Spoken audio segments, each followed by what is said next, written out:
Assalamualaikum warahmatullahi wabarakatuh. Innal hamdalillah nahmaduhu wa nasta'inuhu wa nastaghfiruh wa na'udzu billahi min shururi anfusina wa min sayyiati a'malina may yahdihillahu fala mudilla lahu wa may yudlil fala hadiya lahu. Asyhadu an la ilaha illallah wahdahu la syarika lahu wa asyhadu anna Muhammadan abduhu wa rasuluhu sallallahu alaihi wa ala alihi wa ashabihi wasallam. Ya ayyuhalladzina amanu taqullaha haqqa tuqatih wa la tamutunna illa wa antum muslimun. Amma ba'du. Baik, kita akan lanjutkan ke hadis ke-31. Semoga Pak Putih. Bismillahirrahmanirrahim. Hadis ke-31, keutamaan zuhud. An Abil Abbasi Sahli bin Sa'dis Sa'idi radhiyallahu an. Qala ja'a rajulun ilan nabiyyi sallallahu alaihi wasallam. Faqala ya Rasulullah, dullani ala amalin idza amiltuhu ahabbani Allah wa ahabbani an-nas. Faqala ishhad fid dunya yuhibbakallah washhad fima indan nas yuhibbakan nas. Hadisun hasan rawahu Ibnu Majah wa ghairuhu bi ahsanida hasanatin. Dari Abul Abbas Sahl bin Sa'ad As-Sa'idi radhiyallahu anhu, ia berkata, seorang laki-laki datang kepada Nabi sallallahu alaihi wasallam lalu berkata, wahai Rasulullah, tunjukkanlah aku pada suatu amal yang apabila aku mengamalkannya maka aku akan dicintai Allah dan dicintai manusia. Maka beliau sallallahu alaihi wasallam bersabda, zuhudlah di dunia maka engkau akan dicintai Allah, dan zuhudlah terhadap apa yang dimiliki manusia maka engkau akan dicintai manusia. Hadis hasan diriwayatkan oleh Ibnu Majah dan selainnya dengan beberapa sanad yang hasan. Diriwayatkan oleh terkait dengan zuhud. Ada seorang datang pada Rasulullah dan bertanya tentang hal yang luar biasa, yaitu satu perbuatan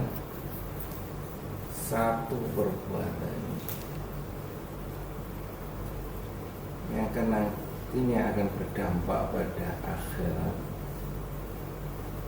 dan dunia,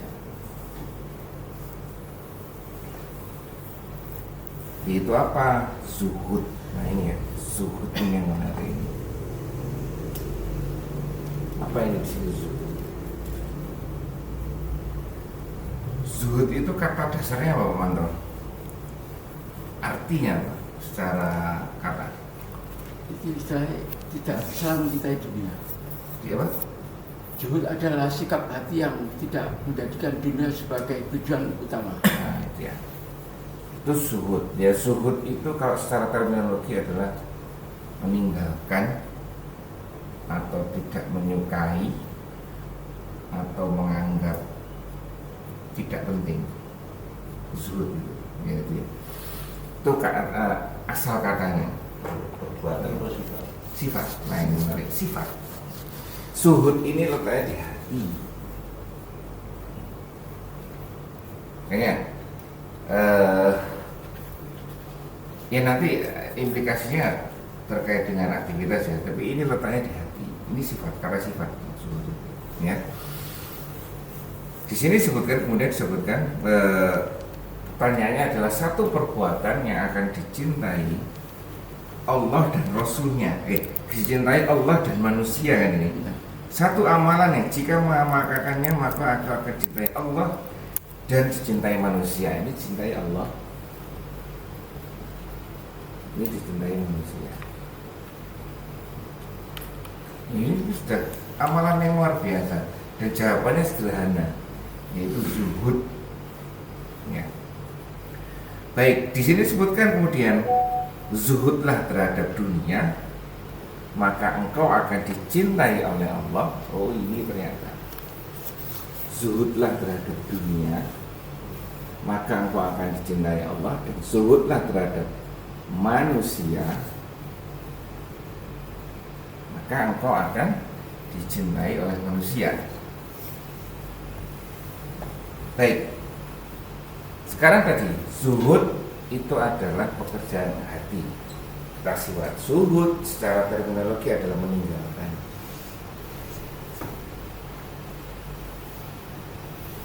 Ini ya salah satu yang saya ambil artinya di sini.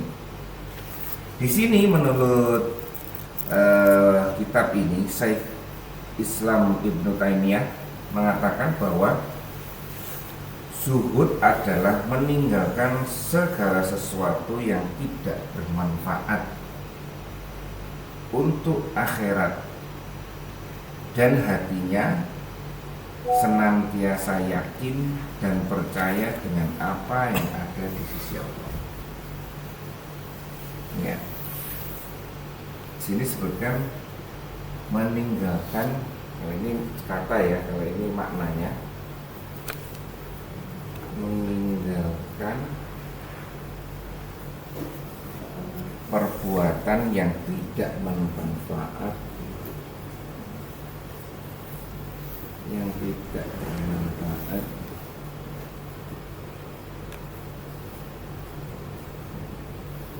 untuk akhirat.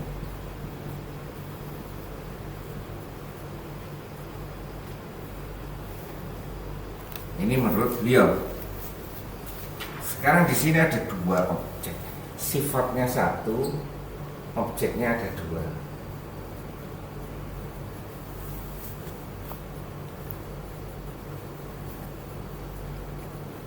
Benar kan?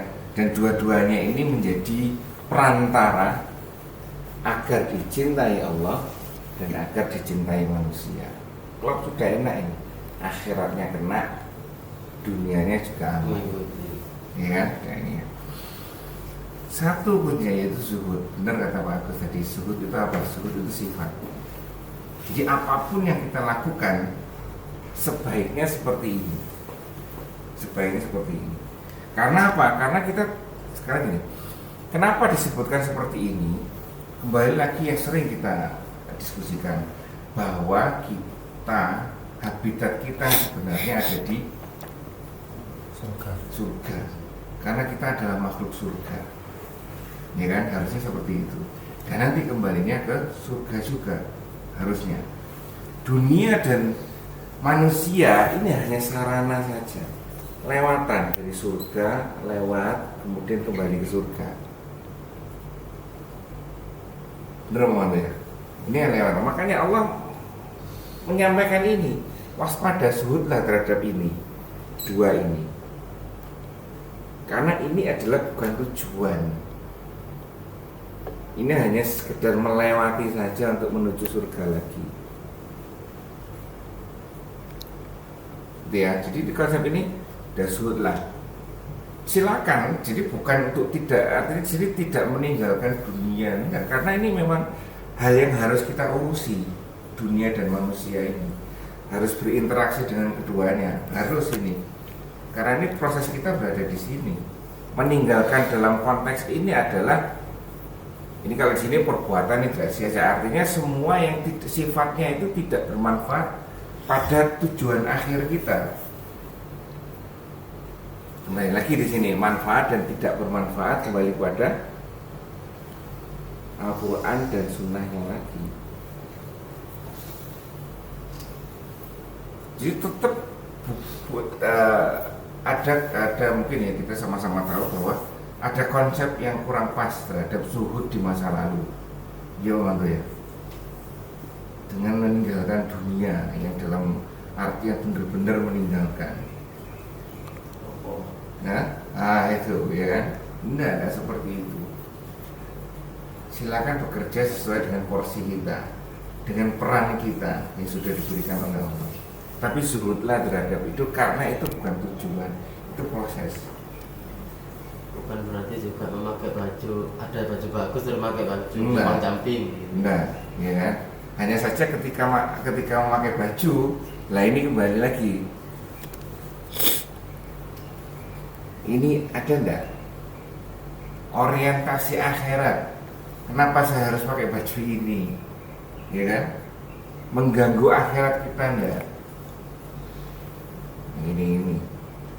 Ini sifatnya. Ya ini ya. Jadi kembali ke sini, zuhud itu adalah sifat yang ketika kita berjalan di keduanya ini, kita tidak tergelincir dengan salah orientasi ke sini, salah orientasi ke sini, salah. Harusnya lurus. Contohnya apa ya? Situasi tadi. Pekerjaan ya, kerja. Jabatan.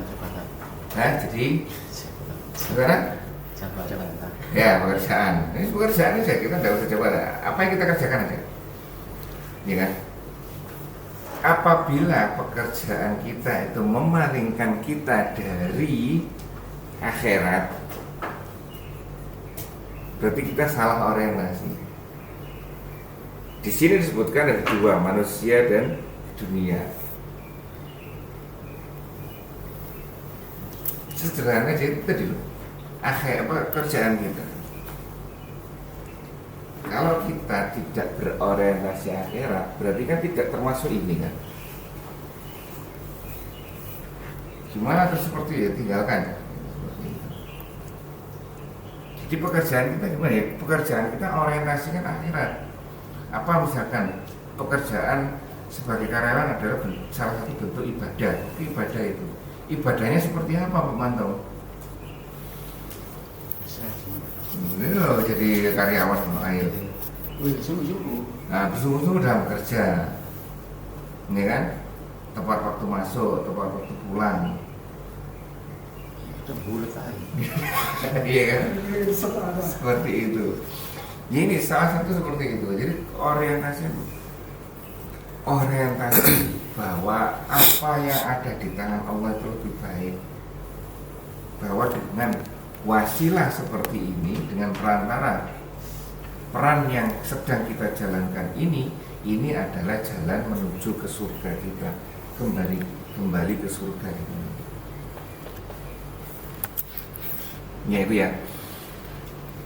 Baik, di sini zuhud terhadap, kemudian dilanjutkan di sini, maka beliau menjawab, zuhudlah di dunia, niscaya engkau akan dicintai oleh Allah.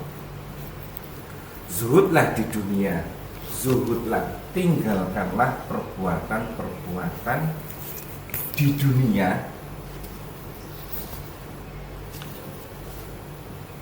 tinggalkan perbuatan di dunia yang tidak bermanfaat kepada akhirat. Nih, di dunia. Terus gimana segala aktivitas kita itu? Apakah itu terkait dengan akhirat? Ya ini yang menarik. Syaratnya sesuatu yang terkait dengan akhirat itu hanya ada dua. Bapak mantap? Hah? Iya, dasarnya itu. Jadi sesuatu yang terkait dengan akhirat syaratnya ada satu, ikhlas. Yang kedua, sesuai dengan aturan sunnah tadi. Iya kan? Oh, berarti seluruh aktivitas kita itu bisa dijadikan salah bentuk ibadah. Bisa saja. Asal memenuhi dua kriteria ini. Manut tapi ikhlas. Ikhlas dan manut. Manut tapi gak ikhlas. Nah itu, ya kan, dua ini dan tidak boleh salah satu. Ikhlas semua karena Allah. Karena Allahnya ini seperti apa? Ya kan, ikhlasnya seperti apa? Ya tadi kata Pak Manto, ya orientasinya bukan ke orientasi hanya untuk mencari jabatan, ya kan, seperti itu, posisi segala macam. Ya. Ini dalam rangka ketundukan kita kepada Allah. Ya, godanya banyak ya. Nah itu ya. Bapak hidup itu sudah merasa cukup lah. Nah itu cukup yakin bahwa apa yang ada di tangan Allah itu jauh lebih baik daripada dunia. Terus bagaimana kalau kita penerapan dalam dunia sehari-hari kan? Dalam sulit itu mencari nafkah. Pak, kita nggak boleh kaya. Nah itu ya. Apa kita nggak boleh bersaing yang positif untuk berbisnis, untuk mencari ilmu dalam sehari-hari dengan manusia itu. Oke. Harta, ilmu, jabatan. Ya mana ya? Bolehkah seperti ini? Nah kembali lagi, boleh silakan ini. Asal tadi jadikan ini menjadi bentuk ibadah. Contoh misalkan dalam rangka mencari harta, bisnis, pebisnis, ya kan? Mencarinya harus sesuai dengan aturan. Kita waduh ini ikhlas karena Allah ini susah, ya kan? Oke lah, kita berproses. Pokoknya perwujudan keikhlasan kita, ya, dalam rangka mencari harta itu dalam bentuk kita berusaha mencari aturan-aturan yang sesuai dengan Islam terkait dengan pencarian harta. Definisi ikhlas ya, kita sama-sama tahu yes ini benar untuk Allah, ya kan? Seperti itu. Implementasinya seperti apa? Kita mencari aturan-aturan. Misalkan, terkait dengan halal haram. Satu. Yang kedua, takaran timbangan. Konsepnya sederhana dalam berbisnis, hanya ini kan. Yang mana ya? Dan setelah ini kemudian ketika sudah mendapatkan harta, kembali lagi konsep harta Islamic health wealth management. Bagaimana cara mengelola kekayaan secara Islami? Sebenarnya harta yang benar ini, ya kan? Untuk apa sih? Ya mana ya? Kalau saya selama ini masih menemukan bahwa harta yang kita dapatkan itu untuk didistribusikan. Tapi kadang orang itu kalau merasa disaingi itu kan kadang orang merasa ini ya implikasinya negatif. Iya, masuk kedua nanti. Masuk yang kedua ini nanti ya. Dia yang pertama dulu. Silakan, ini terkait dengan dunia ya. Silakan, kita memang diperintahkan untuk menggunakan dunia. Tapi dengan tujuan kemaslahatan umat. Gitu. Apa silakan dipakai dunia. Ya memang dunia ini diciptakan untuk kita. Bukan untuk siapa-siapa, kita yang untuk kita, untuk manusia. Sebagai sarana peran atas kekhalifahan kita. Ini. Hah? Jadi sederhana misalkan terkait dengan yang paling gampang ya, harta sahabat Abdurrahman bin Auf. Ya, Abdurrahman bin Auf itu zuhud apa enggak? Zuhud. Bagaimana dia sampai dijuluki apapun yang dipegang oleh Abdurrahman bin Auf. Jadi apa Pak Manto? Dulu ingat Pak Manto, itu tokoh yang idolanya Pak Manto itu. Hah? Jadi apa? Jadi emas. Gitu. Seperti itu, sampai seperti itu. Apapun yang dipegang oleh Abdurrahman bin Auf jadinya emas. Dia setelah dibagikan, Hah? dia minta saya tunjukkan pasang. Nah itu, iya kan? Berarti tangannya dia itu sama Allah sudah dikasih rezeki yang besar. Nah, iya kan? Dikasih kemudahan untuk mencari rezeki dan tidak lalai. Ternyata rezeki itu juga untuk kemaslahatan umat. Bagaimana Abdurrahman bin Auf menyedekahkan seluruh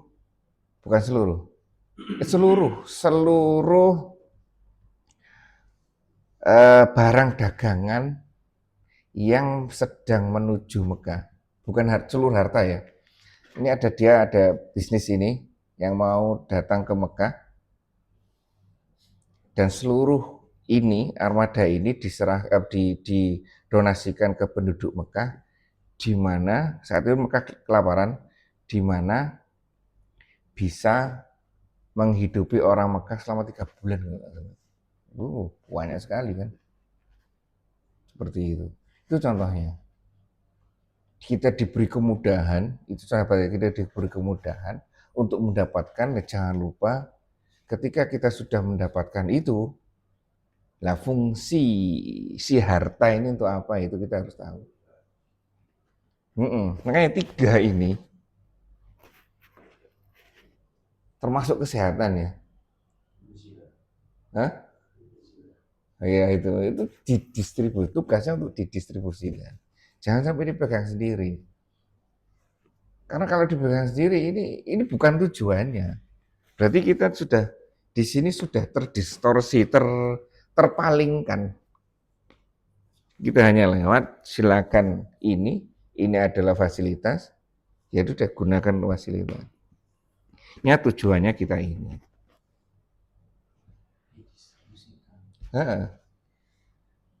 Kalau yang profesor punya sesuatu terus kalau nggak dipatenkan akhirnya didistribusikan, Ya, nah, itu gimana? Ini yang menarik ini, ya kan?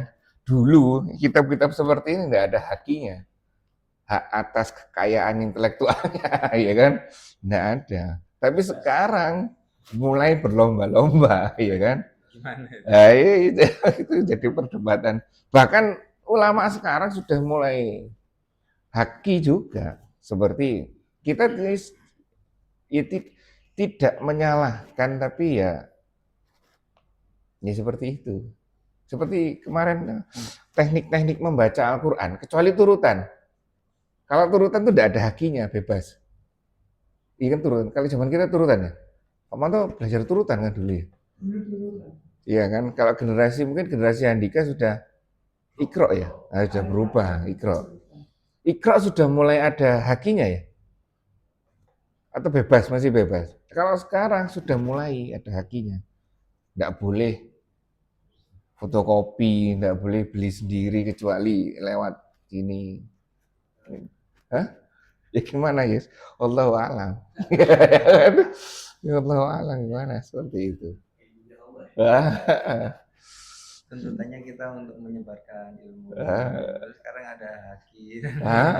Makanya nanti ada sebuah hadis sampaikan koreknya neraka ini gambarannya. Neraka itu belum terbakar. Gambarannya itu.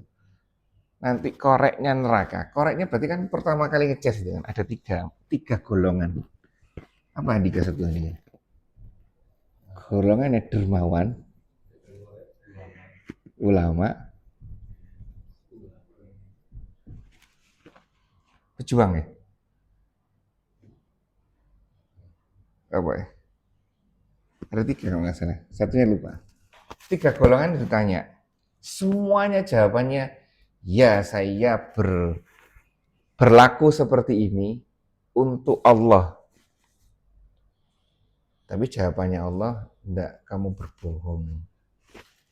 Gitu. Kamu hanya untuk mencari status di manusia. Ini di dunia seperti itu. Dan ini yang pertama kali jadi korek crash gitu. Ini gambarnya seperti itu. Ya kan? Susah, ya susah. Susah. Apalagi kalau di dalam bisnis itu kalau umpama kita punya inovasi atau apa, banyak ditiru orang, kita nggak dapat apa-apa. Iya benar di situ. Makanya di sini penjelasan Ibnu Taimiyah ini, yakinlah bahwa apa yang ada di tangan Allah itu jauh lebih bagus daripada manusia. Gampang seperti ini tadi Pak Manto juga di perempatan di lampu merah itu ya Pak Manto ya. Yakin bahwa dengan ini adalah lebih baik. Apalagi nanti di lingkungan yang lebih kompleks lagi, sebuah organisasi pekerjaan atau organisasi bisnis. Ini kan? Kalau enggak fee, enggak jalan kerjaan. Gimana kita seperti itu? Ya. Oh iya, pejuang ya. Nah, ini Syahid, nanti Syahid. Yang tidak ikhlas itu tiga. Ini pejuangnya luar biasa kan? Ini orang kaya, harta, ini seorang ilmu, ini mungkin nih jabatan. Sama-sama ini di mata manusia dielulukan. Tapi ternyata di hadapan Allah salah, kamu bohong. Ini kan? Inilah. Silakan kita mau berkompetisi, silakan. Ini kan enggak apa-apa.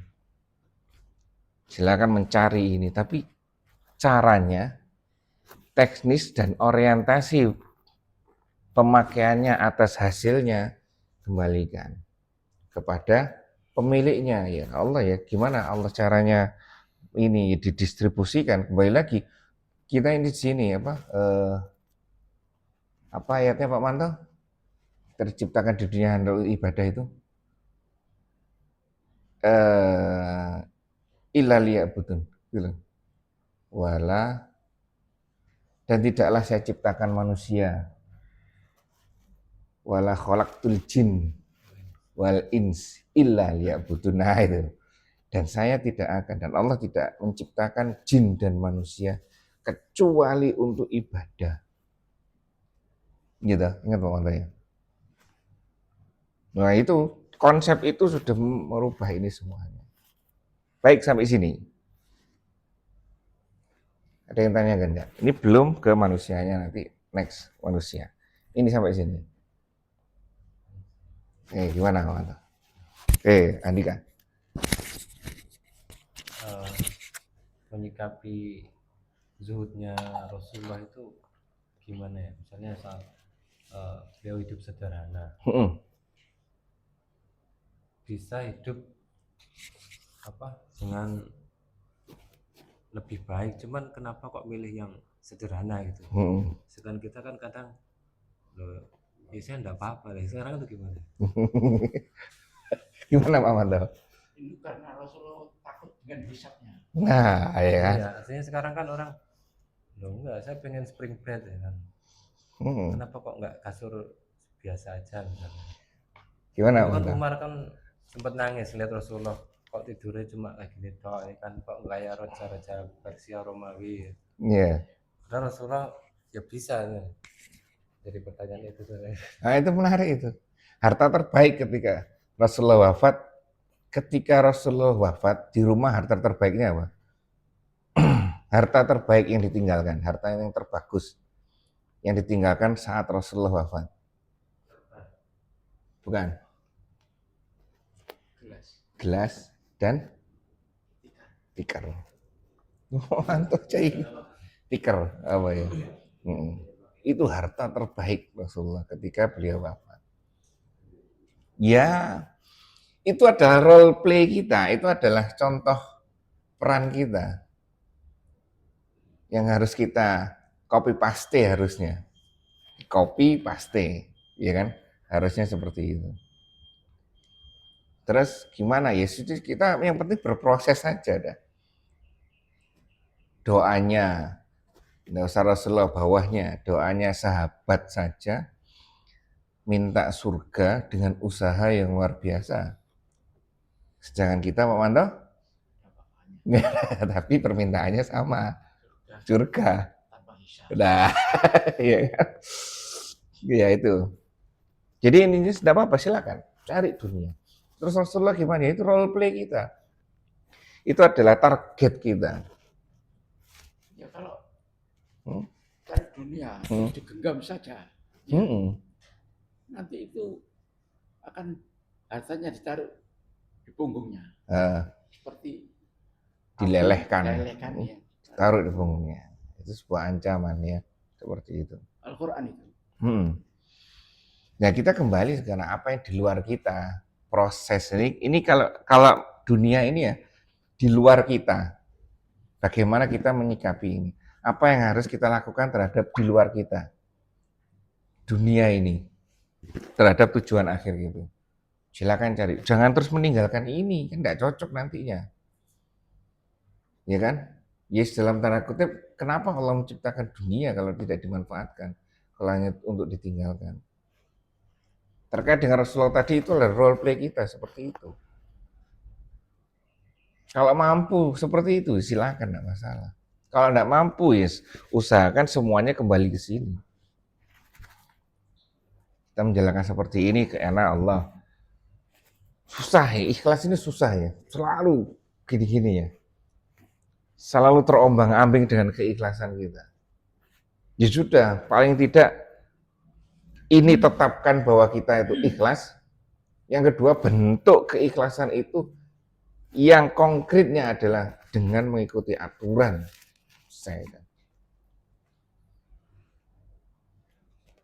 Tidak mungkin ilang-iling tok mawon, ya kan? Ya Baji ya. Ini hanya iling tok tanpa aturan, ini malah kacau balau ini. Ya, jadi ini elaborasi gabung jadi satu, menjadi hal yang tidak terpisahkan. Baik, ini terkait dunia. Sekarang kedua, tentang manusia. Definisinya hampir sama.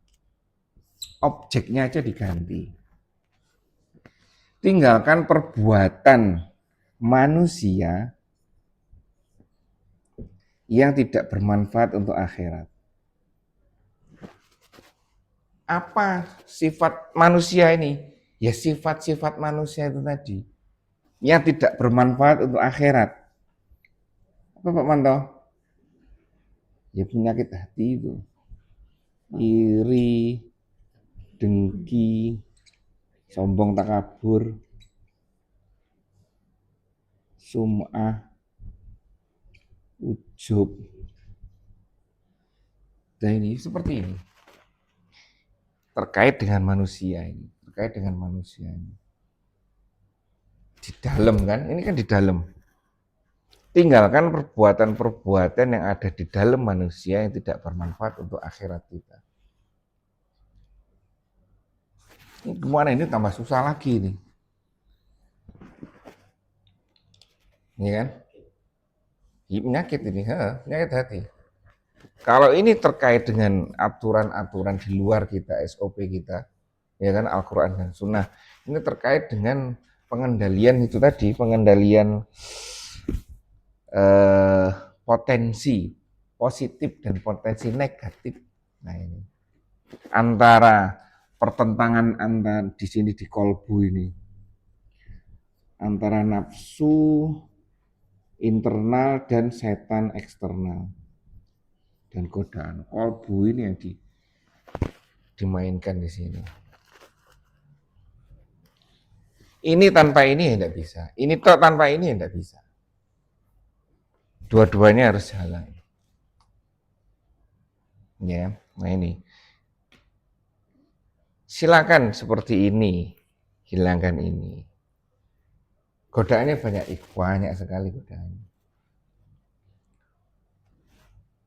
Karena ya tadi setan ini tidak mau, terutama setan yang dari golongan jin ini yang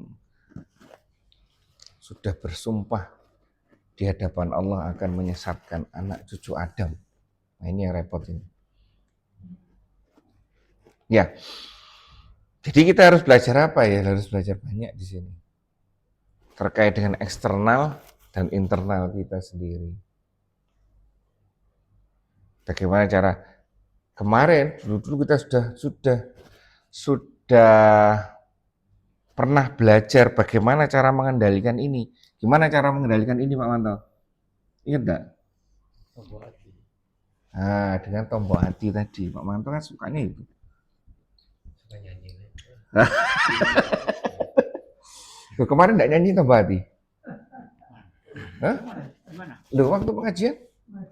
Enggak ada nyanyi tombol hati? Oh, enggak ada. Nyanyi apa? Sholawat. Mau selawat toh? Selawat lagu Ya, baru ya, sholawat. Pembukaannya sholawat. Ya, tombol hati artinya apa? Dengan mengendalikan ini, manusia ini dikendalikan dengan penyucian, tazkiyatun nafs, ya kan? Tazkiyatun nafs. Dengan apa? Dengan disucikan. Dengan disucikan, pintu masuknya penyucian apa? Bisa. Hah? Bisa. Puasa.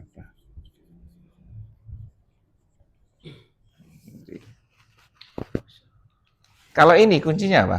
Kalau ini di dunia ini, dengan kekanglah ini dengan dikekang dengan aturan.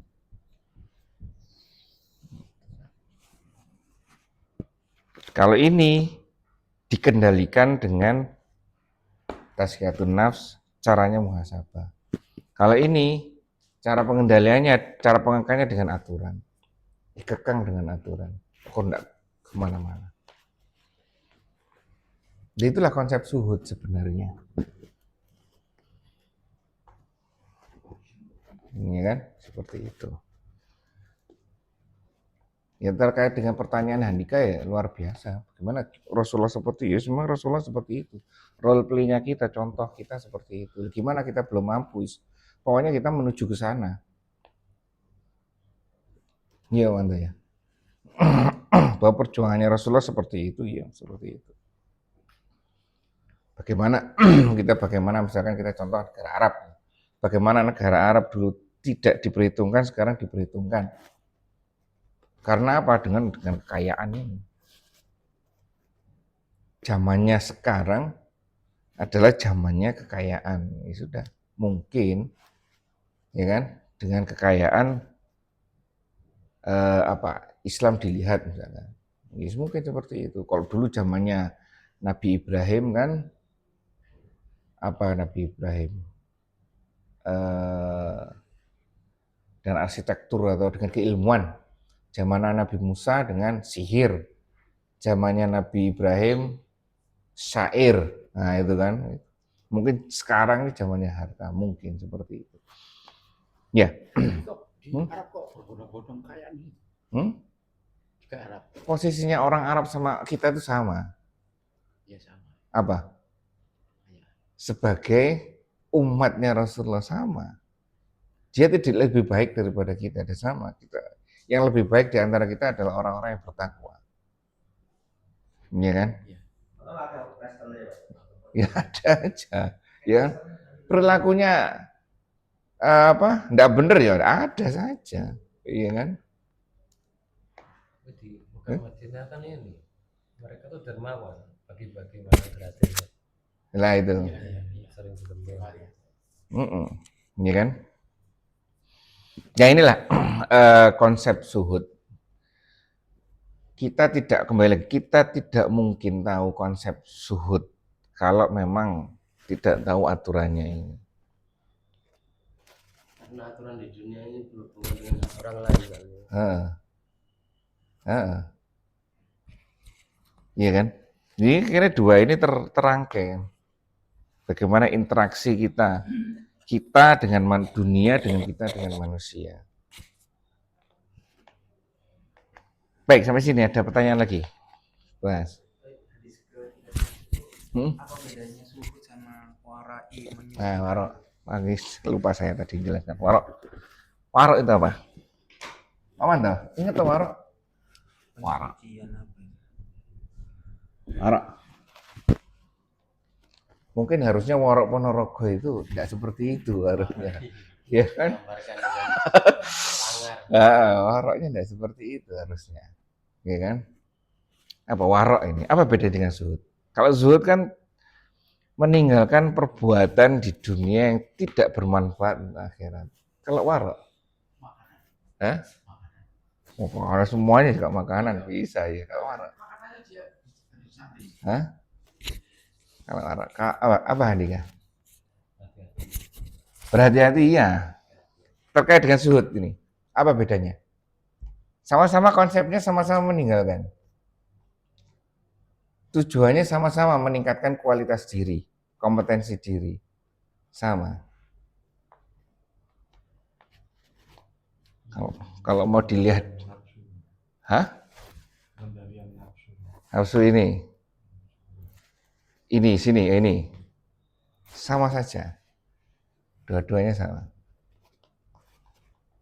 Warok. Apa Paman tahu? Sudah ketemu di AI-nya? Hanya ada dua kata yang membedakan ini dan zuhud dan warok. Yaitu apa Andika? Belum tahu. Sama, meningkatkan kualitas. Dua-duanya sama. Hanya saja yang berubah adalah warok itu meninggalkan perbuatan tercela atau perbuatan negatif. Kalau ini semuanya yang mubah pun masuk di sini. Konsep puasa masuknya sini.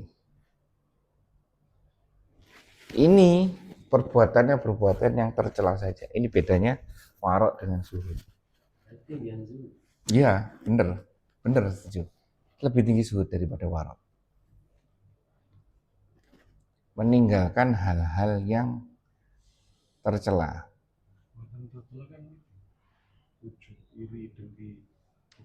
Iya termasuk. Tapi ini lebih spesifik ke perbuatan yang tercela ini. Kalau warok, kalau zuhud itu luas sekali, konsep lebih luas lagi. Itu yang saya pahami terkait dengan zuhud dan warok. Warok sama-sama meninggalkan. Sudah ketemu kan? Bedanya zuhud dan warok gitu. Tapi warok itu kadang ya bukan meninggalkan yang tercela, artinya keumuman orang misalnya makan ayam kalau sudah ada label halalnya ya udah dimakan.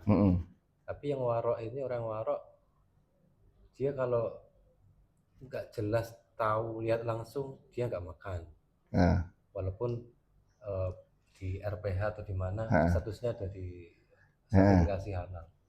Yang orang awamnya yang mana? Umum. Orang awamnya yang mana? Kan tadi orang yang pertama tadi orang yang sudah MUI itu baru dia makan. Iya, Nah itu kalau saya sudah masuk ini warok sudah menunjukkan perilaku kehati-hatian. Bukankah itu udah umum itu? Udah umum. Enggak, sudah. Walaupun kita di poin cuman jilbab aja. Iya, sudah. Itu sudah indikasi bahwa itu sudah warok atau zuhud? Warok itu menjaga kesucian diri dari perbuatan. Jadi perbuatannya ini ya, ini memang agak benar tadi Pak Budi, yang jelas warok zuhud itu lebih tinggi daripada warok. Ya kan? Saya memahaminya warok ini terkait dengan perbuatan yang tidak baik saja yang ditinggalkan. Ini perbuatan yang tidak baik. Seperti tadi Handika. Kalau saya tidak teliti terkait dengan makanan, ya kan? Saya harus teliti terkait dengan makanan. Karena kalau makan ngawur saya termasuk tercela misalkan, masuk waro. Kalau sini mungkin sudah mulai puasa Senin Kemis, ya kan? Atau apa? Tidak makan kalau tidak lapar, misalkan seperti itu. Ya banyak lah. Tidak hanya seperti itu. Warok di sini dalam kerjaan. Ya hanya sebatas tepat waktu, tidak berlaku negatif pada pekerjaan, tidak keluar tanpa izin, ya kan, tidak mencuri waktu, tidak mencuri, tidak ini, ya kan, ini warok. Tapi selebihnya itu ya mungkin di atasnya itu lebih mungkin tidak iri, tidak dengki sekalian. Itu seperti itu yang saya pahami. Gimana Andika? Ya emang konsepnya bener Mas Komar ini memang, tapi ya, saya yakini ini memang zuhud yang lebih tinggi adalah zuhud, ini bener ini. Tambahan. Nggih, mau. Zuhud itu kan tadi meninggalkan hal yang tidak bermanfaat bagi akhirat. Bagi akhirat. Kalau warok itu meninggalkan hal yang dikhawatirkan berbahaya bagi akhirat, seperti hal-hal yang haram dan syubhat. Ya itu. Hal-hal yang tidak benar yang ditinggalkan. Sesuatu yang haram, sesuatu yang syubhat ditinggalkan. Kalau ini lebih ya seperti itu ya. Gimana, paham? Beda antara muslim yang beli mie ayam bakso ya. Di Indonesia mah rata-rata umumnya kalau orang pasti jualnya pasti halal lah, udah percaya aja. Kalau yang warung pasti ini ya kebanyakan orang muslim di Indonesia. Terus kemungkinan ya ayamnya halal. Dan sebatas itu kan belum warok. Kalau ada warok kan pasti tanyain, ini ayamnya dapat dari mana?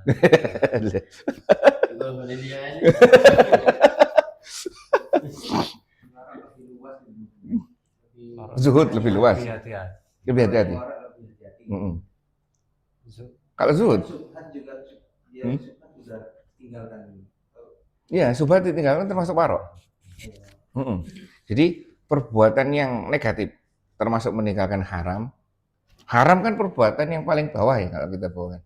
Haram yang jelek-jelek naik sedikit dengan subhat, tidak jelas. Nah ini dua ini apabila kita lakukan itu sudah termasuk warok. Tapi yang zuhud itu lebih tinggi lagi. Tidak hanya meninggalkan yang orientasinya ini jelek, ini buruk, ini tidak. Orientasinya tidak ke bawah, langsung ke atas. Dengan orientasi akhirat. Boleh seperti ini, boleh, silakan, tidak apa-apa. Seperti kita dalam beraktivitas. Kita beraktivitas takut karena neraka, boleh Pak Mano? Boleh. Takut dosa, pengen pahala, pengen surga, itu boleh. Tapi ada tingkatan yang lebih tinggi lagi, yaitu ridhonya Allah. Atas lagi. Kita boleh beraktivitas di dunia untuk mencari istana di akhirat. Surga Firdaus. Boleh. Tapi yang lebih tinggi adalah melihat wajah Allah.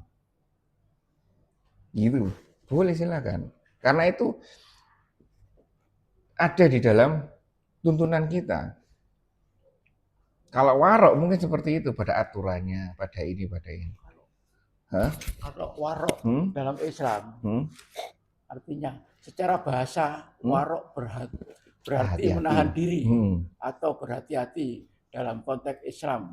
Warok adalah sikap menjauhi perkara yang haram, syubhat, dan segala sesuatu yang dilarang oleh Allah. Zuhud.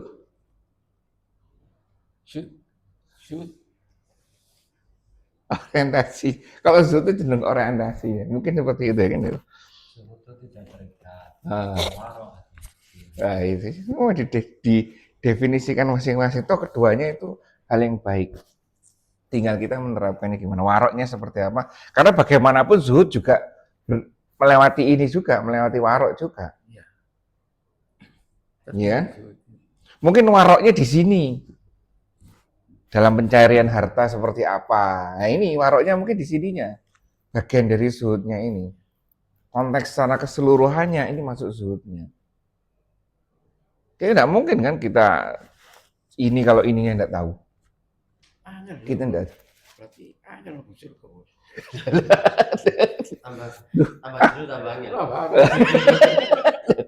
Makanya itu susah memang kan disampaikan Rasulullah, susah masuk surga itu. Harus ada pengorbanan.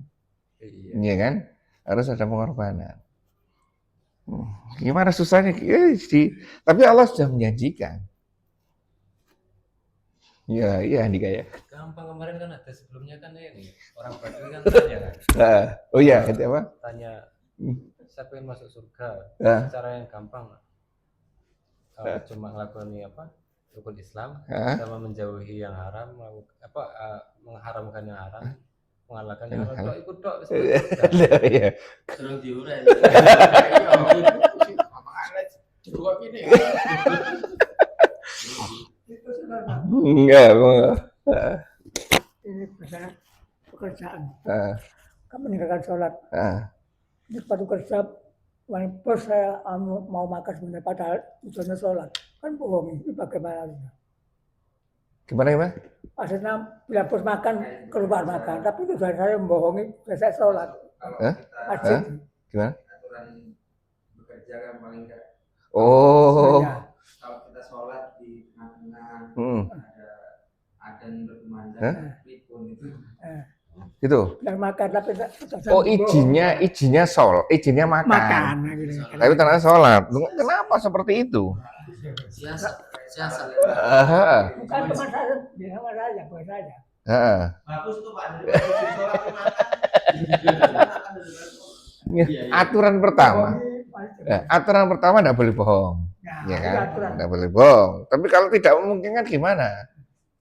Nah itu kalau tidak memungkinkan gimana? Saya dulu dan terang sholat sampai pulang anteng ke sholat besar. Lain makanya itu seperti di rumah sakit pemerintah, provinsi, ya kan? Ini menjadi isu di kalangan komite medik.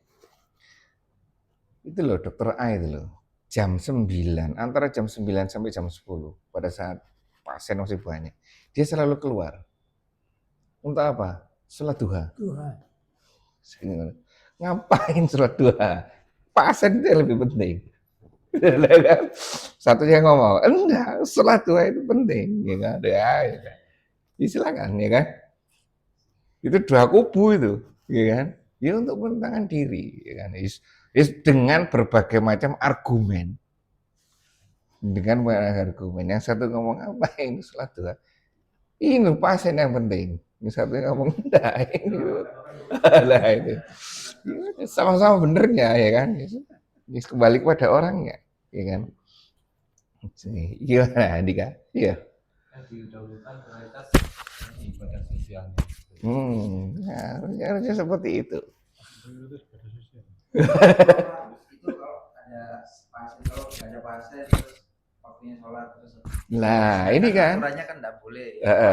Situasional lagi, ya kan? Kalau enggak ada pasien silakan enggak masalah. Ya kan? Kan toh artinya seharusnya kita izin dulu. Ya kan? Karena izinnya panjang, paling enggak izin sama sekitar. Mbak perawat, Mas perawat ini saya keluar sebentar. Ya kan? Toh enggak ada apa-apa dan lainnya juga sudah mengikhlaskan, enggak masalah. Situasional, kosong, enggak ada masalah. Ya kan? Dan semua mengiyakan. Ini kondisi rame. Jam 9.10 itu peak puncaknya keluar. Mesti gitu. Ngapain? Ya itulah, ya kan? Ya sudah. Soalnya kebiasaan menjadi kayak kewajiban. Akhirnya yang dapat dosa kan kita kan. Orangnya ibadah kita ngerasain itu. Kita yang perang di sini. Oh ya ini. Saya pernah itu waktu Akibatkan teman. Pas benar aturan benar satu. Asal nggak usah kesu sebentar saya lepas masa nggak bisa pak teman. Masa kalah kan. Kan situasinya lain. Situasinya lain. Kalau itu dilarang. Pak Pardi, Pak Pardi 22 ini punya masalah lalu terkait dengan dilarang sholat ya. Iya. Ah. Soalnya namanya Pardi. Jelas sholat. Iya. Lah itu dilarang sholat langsung betul. Lah kamu gak bersama. Berusaha kira-kira. Mana masih kayaknya. Seperti kelapa. Gak semangat. Sampai yang gue betul bener makan apa ya? Ya itu. Nah, itu kan. Jadi menarik kan di sini kan. Itulah dinamika kita. Yang jelas itu tadi, mungkin itu pintu yang terbaik adalah pintu muhasabah ya. Salah saya dulu itu seperti ini. Saya pernah tinggal 3 kali ditinggal. Pas tunggu di pijat dalam Pancasila itu. Atau saya asal dulu ya, iya Pak. Pulang saya berangkat, pergi Pak, terus boleh bertemu. Saya berangkat, saya pulang. Oh ditinggal? Di bawah. Saya serap. Tapi aku bilang sebentar ya Pak, tinggal sebentar. Aku ternyata saya pulang udah gak ada mobil. Itulah ya, itulah suhud dan warok ya. Itu yang terkait semua dengan itu tadi, tidak meninggalkan, tapi kita memang hidup di sini. Ini objek di luar kita, ini adalah sesama kita. Ya, seperti kemarin misalkan Pak Budi. Ya karena ada unsur ininya, ada. Ada unsurnya. Waalaikumsalam. Pak Manto. Ada lagi luar biasa Pak Manto. Jodoh bos.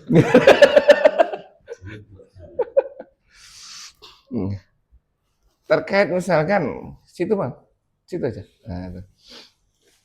Pak Budi kemarin acara bergelut masalah ini enggak? Ya mungkin saja. Tahu-tahu ada sapu kerik di mungkin ya, ada enggak? Sapu terus ditempeli Barambang, Lombok, ada? Oh, enggak ada. Apa yang ada? Ya soal kebersihan. Kebersihan gimana? Ya umumnya pernah dengar nggak sama yang sepuh? Itunya. Ini kalau kita punya gawe, kalau lokasinya kotor, katanya nggak boleh bersih. Dan kita orang Islam dituntut untuk selalu bersih. Terus yang orang-orang bilang yang orang-orang tua lah, kailok diresiki lek digawe carno ae. Nah, terus lek kita ada tamu terus begitu kotor, iki loading, dok tak tempat resepsi ya. Resepsi. Kan gitu. Benar-benar kotor. Tadi tak sapu malah dilokno. Kailok, engko ono apa-apa kon. Nah, gitu sampean. Gimana Pak Mata? Pernah dengar nggak hal-hal seperti itu? Di dompet kita tuh harus minimal ada satu uang. Tapi buat kalau nggak ada nanti nggak ada uang masuk. Anjingan. Ini, waroknya gimana? Lah kewaroan kita kan seperti itu. Nah, itu terkait dengan warok. Iya terkait dengan kewaroan dan kesuhutan. Meninggalkan enggak seperti itu. Hanya saja nanti tekniknya, teknik penyampaiannya kembali lagi. Iya Bang ya. Ini seperti Pak Chandra tadi, ada teknik penyampaiannya pinjam 100 tak masuk itu. Panjungan.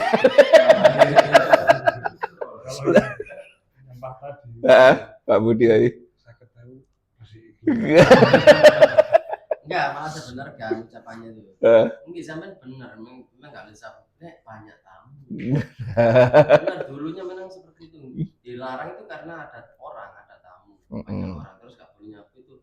Ya, jadi kebiasaannya enggak boleh disapu itu bukan berarti enggak boleh secara terus menerus. Kalau Oh, kita iya. nggak ada tamu nggak ada ya kita bersihkan. Ya seperti kayak kita di restoran. Kalau sudah orang makan semua, orang yang pergi kan dibersihin. Apa dibiarin seperti itu? Itu tekniknya, Ben. Itu terkait dengan waroknya perbuatannya, zuhudnya, semua aktivitas ini kembali kepada Allah. Ini aman ya. Baik, sampai sini mungkin. Oke, monggo Pak Ji. Sebetulnya seperti yang Pak Budi tadi, saya juga pernah mengalami dulu. Oke. Waktu saya belum ngerti, apa kelas piro, sunat itu sunat. Oh iya. Itu apa sapu kayak. Oh iya, Lombok sekarang ada itu kan. Untuk menangkal hujan ya. Nggak ngerti menengahi. Iya, Tapi setelah ngerti aturan, ya ada saudara yang macam gitu. Tak tuturi. Tahu 1% ini rezeki ya. Oh, alasannya itu. Karibmu pokoknya aku menyampaikan. Terus ini ya terkait dengan apa dermawan. Nggih, dermawan. Syahid. Mati syahid. Itu kalau yang melaksanakan itu memang hatinya terus melaksanakan apa ya, seperti supaya di curang. Yang ulama juga gitu, yang syahid juga gitu. Nah sekarang kalau salah apa itu misalnya dermawan ya, dia melaksanakan itu salah udah. Terus kan dia mungkin berkali-kali melaksanakan kedermawanan itu. Cuman dalam melaksanakannya dia itu satu saat sesekali atau 2 kali 3 kali dia itu mungkin sadar terus tidak melaksanakan terus setelah itu lagi nah ini kan tercampur gitu loh, antara ada hati gitu sama bersih. Yang ulama juga gitu. Yang campur, hatinya campur. Iya. Nah, sekarang kalau itu sudah tercampur, pada waktu hatinya nggak benar. Pada waktu hatinya nggak benar, dia salah. Ada catatan itu, ada Allah mau mengetahui. Pada waktu dia melaksanakan yang benar, juga ada catatan. Juga ada rewardnya, ya kan? Berarti ada salah, ada benar, ada salah, ada benar.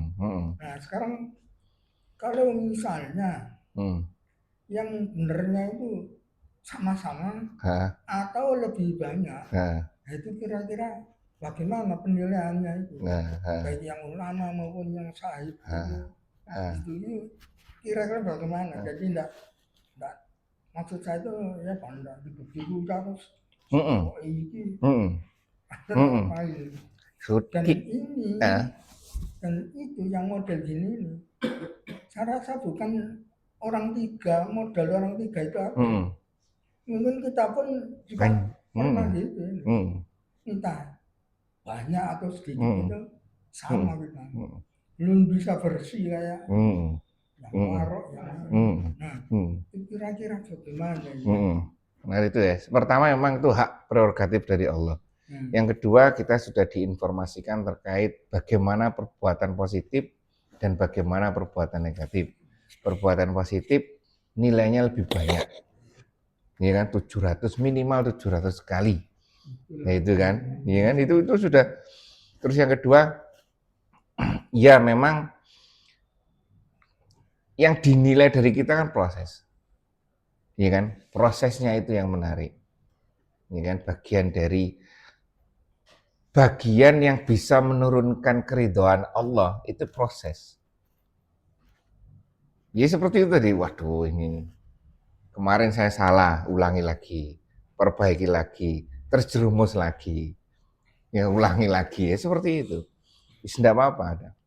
Ya, jadi bagaimana terkait dengan hitung-hitungan itu serahkan kepada Allah. Ya kan? Kita berbaik sangka kepada Allah, kita sedang berusaha. Kalau Gitu. itu kan yang benar nilainya lebih Ya, banyak. 700 kali minimal. Dia sekali salah. Ya. Satu Ya. itu ada. Masih plusnya banyak. Plusnya banyak. Yang Kadang-kadang kamu dalam hati, ya apa ini modalnya kalau orang modal kayak gini. Ya, kembalikan kepada Allah aja. Yang itu berusaha aja kita. Ya, kita berusaha aja. Baik, saya terkait dengan ini terakhir mungkin Jadi orang apa itu amal. Pertama kan kadang-kadang kayak pamer apa gitu, tapi lama-lama kan bisa baik. Gitu. Loh, seperti ini misalkan ya, Pak Manto misalkan ya. Ya kan mungkin ada kebanggaan diri setiap hari ada nasi bungkus ya Pak Manto. Lama-lama lah, ya kan. Tapi lama-lama kan terkoreksi hatinya. Oh iya, ya sudah. Ya Manto ya, akhirnya ya sudah hal yang biasa ya. Karena gitu kan.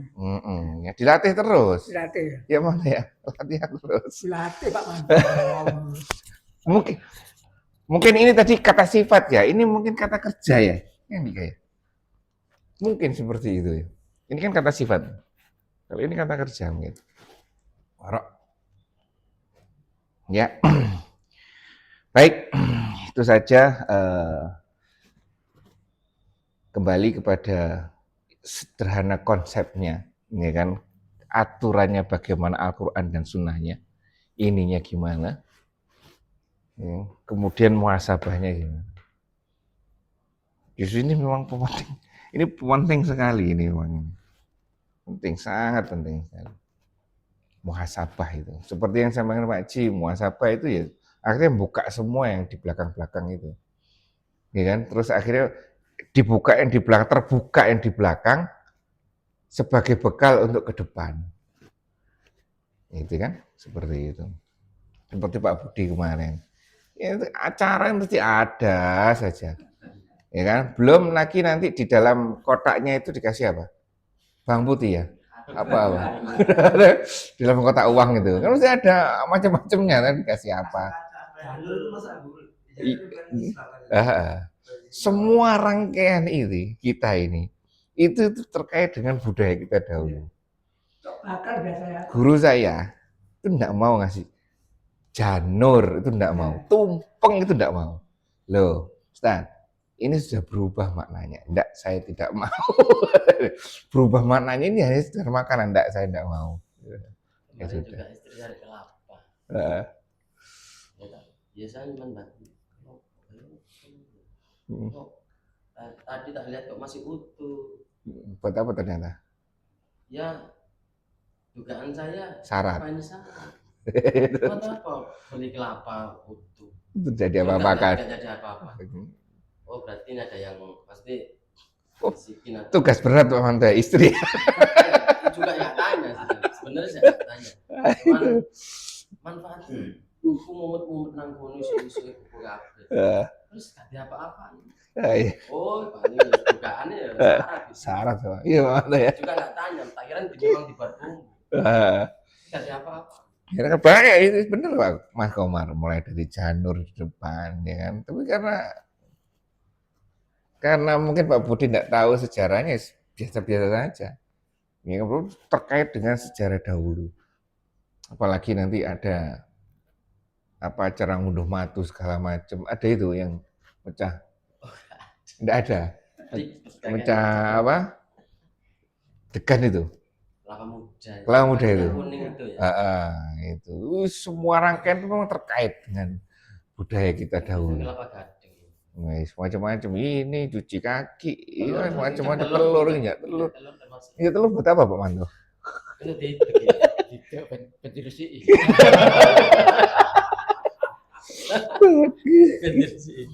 Kita pelaku ya, mungkin kita pelaku zaman dahulu lah ini. Untuk kedepannya seperti apa gitu.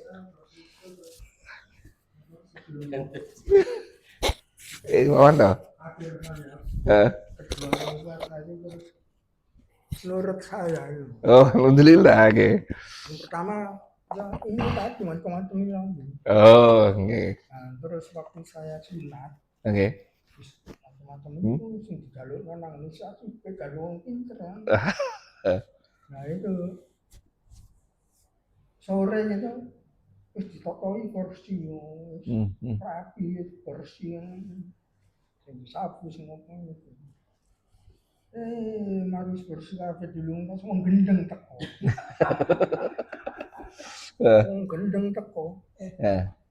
Kursi diuntal-untal. Goreng kabeh. Wong gendeng aja meneng aja. Padahal rangkaiannya sudah lengkap harusnya ya. Cilik ya meneng aja lho. Nah, setelah itu setelah ngerti aturan gede. Apa mak biyen niku wis jare ono ngene gak iso ngene. Kalau nang wong pinter wong gendeng. Malah wong gendeng. Mangane mak bapak kabeh terserah kono. Iya. Ono sing ngatur ngene. Mau selamat mau sugih mau kaya miskin mau duduk mati wis ono sing ngatur. Tapi lebih baik wis apa itu njaluk nang ngene kono. Betul, setuju nggih. Aku mak bapak apa nyulatno anakku ini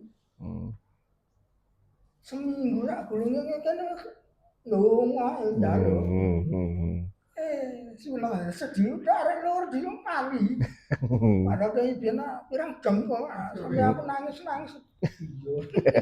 Bapak bareng meneng ae bapak. Di luar arek lur mari. Menel layangan gitu. Jadi saya setelah itu ngerti ngono. Anggere anak dulurku anu takon cacakmu.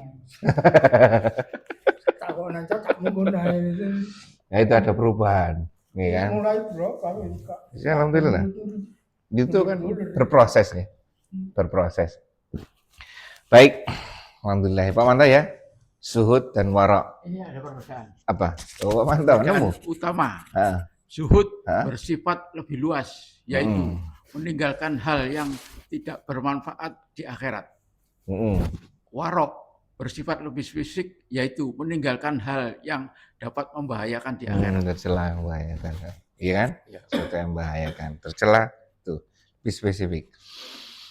Baik, alhamdulillah ditutup dengan statement dari Pak Manto, kesimpulan. Nah, kesimpulan itu. Oh, teknologi biasanya dibuat untuk yang ini. Harusnya akhir penutupan ada kesimpulan. Ya, itu kesimpulannya Pak Manto. Zuhud lebih luas, yang tidak bermanfaat di akhirat, tapi warok lebih spesifik kepada hal-hal yang membahayakan atau yang tercela, mencelakakan kita. Kurang lebihnya saya maaf, kita tutup majelis kita ini dengan bacaan hamdalah dan doa penutup majelis. Alhamdulillahirabbil alamin, subhanakallahumma wa bihamdika, asyhadu an la ilaha illa anta, astaghfiruka wa atubu ilaik. Assalamualaikum warahmatullahi wabarakatuh.